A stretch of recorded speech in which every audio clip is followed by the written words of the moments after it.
Stacie Neuhaus, owner of hull number 1373. We picked up last May in 2023. And we've really had a great time learning the camper, getting used to it, and surprising, or maybe not surprising, it's been so easy. It seems technically challenging when you first get into your Oliver. There's a lot of systems on board, but it's all very intuitive. And when you're out camping or just working with it at home, everything is just very second nature, just after, just a few days of being around the camper. And so it's just our second home now. It happens to be on wheels, and it's very easy to enjoy, very easy. Okay, yeah, so we've had our camper now for 9 months, and we live in Indiana, so we've had some cold spells in the winter when we weren't using the camper. But picking up the camper, we went directly to the owner's rally last year, and met a bunch of great people and realized this was the place for us. And so compared a lot of notes. We learned a lot because it was brand new to us at that point. And so leaving the rally, we came straight home.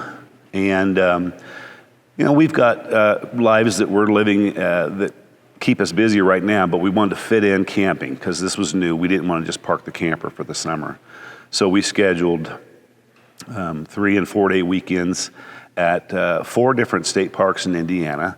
One of our goals is to hit every state park in Indiana, and because we like the area we live in just as much as traveling. The bigger goal, obviously, is to travel around the country and see everything we've dreamed about. And so the locals, obviously, we didn't see any other Olivers. They're still fairly rare. We did plan one outing at a state park in the fall, where we had, I think, 4 other Olivers there. And it's interesting to see what the greater population inside the campground does when they see 4 Olivers sitting together. You draw a lot of attention, and people come and talk and want to know things. And so that was a great experience, and it was nice to be there with other owners where we could all talk together with people that were curious. We did take a trip to Dallas to visit family in the late part of the summer last year. And we stayed at a Corps of Engineers lake and a park, that was managed, and a beautiful park. I didn't realize that it gets over 100 degrees in Dallas in September, but it still does. So here's an amazing thing. We're at a campground. It's 105 degrees during the day. You're out and about talking, and they're complaining about how their air conditioners aren't keeping up. And some of these units have 3 air conditioners running 24 hours a day, and they're not keeping up, and they're thinking about leaving early because it's too hot in the camper. We've got the new Truma air conditioner on ours. We keep it on night mode, even during the day. That's the lowest setting you can keep it on, and that keeps the air comfortable, the humidity comfortable in the camper, even during the hottest part of the day. The compressor even cycles off because it obviously meets the temperature of demand. So I was really feeling good. Stacie and I both appreciate the air conditioning, and so hearing all these things, these stories from people that were camping around us, and us going, we don't have that problem. So we really do like the quality of the build as far as the insulation and, of course, the appliances on board that keep it comfortable. So that was a good experience for us. Other than that, I've done a little bit of driveway camping because I can't quite get enough of it. And that partly is because I just want to get used to. I want it to be second nature using the camper, and so it's there. I can sleep in my bed, or I can sleep in my bed. Either way, I want to do it. Wow, the wealth of knowledge.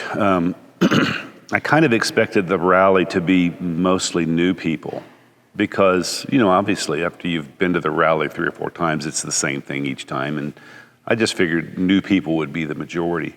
And it was surprising that there was some of the longest tenured owners there, along with others that were probably 3 years in, 4 years in, and then, of course, a lot of new people like ourselves. The wealth of knowledge, as far as just general things about camping in the Oliver, and then specifics about using the Oliver, the systems on board and modifications and decorations and things like that. It's really neat to get together with folks that really are on the same plan, the same game plan, and you sort of have a similar approach to life or whatever. You just find a lot of common ground. And I really enjoyed connecting with everyone and, picking the brains of people that knew all about the Olivers and what to look for and what's been improved on over the older models and so forth. But it's just great to be around a bunch of people that are all on the same path that you are. And we really connected well. Well, in Indiana, the average camper is, I'll say, I would classify them as your typical blue collar family that likes camping is their way of getting out and having fun. And average folks in Indiana aren't wealthy. I mean, there are wealthy people, but when you go camping, most of the people get a modest camper of some kind or whatever.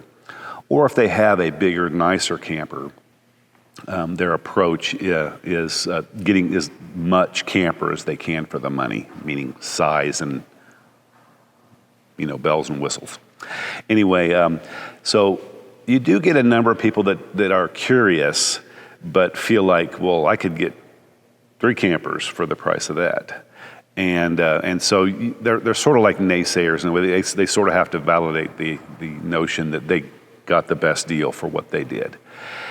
And then you do have the occasional one that comes by that will quickly say, I've known about these and I've read about them online, but I've not seen one. And they're truly interested, and they start asking you pointed questions that shows that they are curious about the things that are built into the Oliver. How well it's insulated. Is it as good as they say, or is that just, what people, it's hype or whatever. And it's really nice to be able to talk to folks like that. And it happens every time we go camping. We'll get 2 or 3 that really want to take the tour. They want to know how the systems work. Or they're surprised when they find out it's got certain things that they didn't even know about that even makes it better. And they really get kind of excited, and they'll exchange contact information because they want to find out more about it or whatever, And so I wouldn't say that most people come up with that type of interest, but there's always 2 or 3 that come up that really want to dig into what your experience is. And of course, the door's open for them. We're willing to share anything they want to know because they are interested truly. Everybody's interested though. You wouldn't believe the number of people that walk by and look as they go by and stop and look. Everybody looks. We had on the way down here this trip. I had a lady, I stopped at a truck stop, and she was walking around the entire rig, and I was eating inside, and I noticed she made 2 laps around and was standing on the street side just looking and everything, and I was going out at the right time where I could catch her, and we ended up talking for about 20 minutes, and she knew exactly where the factory was, had not taken a tour, had not contacted directly with Oliver, but she had this deep desire to get one someday, but she's just not at that place in her life. But she had a lot of questions, and she just wanted to talk to me, I think. She just waited until I came out so I could talk to her.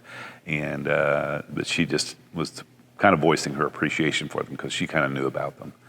But and then you also have the people that just walk up and go, "What is that? I've never seen it. Is that an Airstream?"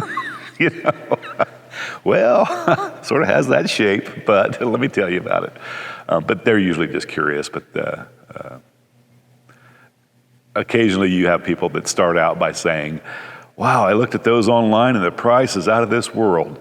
But they they didn't let that, or I guess you could say they let that stop them from actually investigating and realizing they're really getting an awful lot. They're getting one of the premier campers for that price. So, yeah, I wouldn't say it's changed a whole lot, but I probably would direct them a different direction. If they're too far away, and maybe this is the same as what I was saying before, if they're too far away to conveniently drive to the factory, obviously now with the dealer network, there's two options, hopefully a regional dealer to go visit, but I still say just get a hold of Oliver as far as doing the local visit with an owner and viewing a trailer in person. My strongest advice, though, is take the time, go to the factory, see what it's all about, because it is an experience that will change your view of the way you see buying a large investment RV type thing. Most people dread going to the dealership because of the whole experience, and it just changes everything. And so I just really emphasize that Tennessee's a beautiful place to visit. Go to Tennessee, have a little tour of the area, stay for a little while, but take a visit at the factory, take the tour, and if you can work it out financially, you'll find a way, because it'll change the way you see the whole thing. And that's, there's a value to these campers that's beyond any other RV. And if you can get past the money part of it, or if you can accept the money part of it, that it's not throwing money away. You're really investing in something that you're going to enjoy, and you're not going to lose a whole lot in the process. A well cared for Oliver sells usually pretty quickly and at a close to purchase price. So you can't lose anything, and that's unheard of in the RV world.